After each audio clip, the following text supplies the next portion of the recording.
নমস্কার বন্ধুরা, welcome my Dutta house kitchen. ফার্স্টে আজকে আমরা বাটা মাছের ঝাল নিয়ে এসেছি। ফার্স্টে কাঁচা লঙ্কার মধ্যে যেগুলো লাল লাল হয়েছে সেই রকম লঙ্কাগুলো নিয়েছি আর পেঁয়াজ বেটে নিচ্ছি। এরপরে দেখুন বাটা মাছগুলোকে ভালোভাবে আমরা ফ্রাই করে নিয়েছি।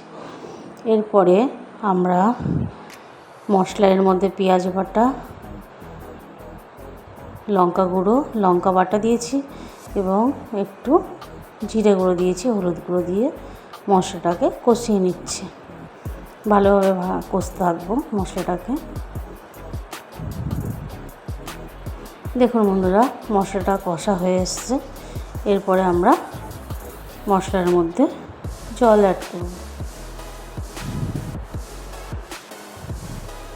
আমাদের রেসিপিগুলো ভালো লাগলে সাবস্ক্রাইব করবেন আর পাশে থাকবেন। দেখুন বন্ধুরা, মশলাটা কষানো হয়ে গেছে। এবার কিছুটা পরিমাণে জল আমরা দিয়ে দিচ্ছি। এবার জলটার সঙ্গে মশলাটাকে ভালোভাবে মিশিয়ে নিচ্ছি।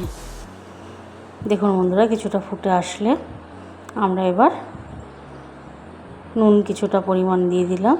এবার মাছটা দিয়ে ফুটিয়ে নিচ্ছি। আমাদের রেসিপিটা কেমন লাগলো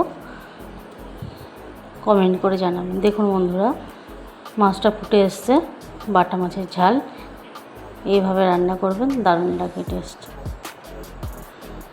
এরপরে আমরা ধনেপাতা ছড়িয়ে দিচ্ছি মাছের মধ্যে। দেখুন বন্ধুরা, বাটা মাছের ঝাল রেডি।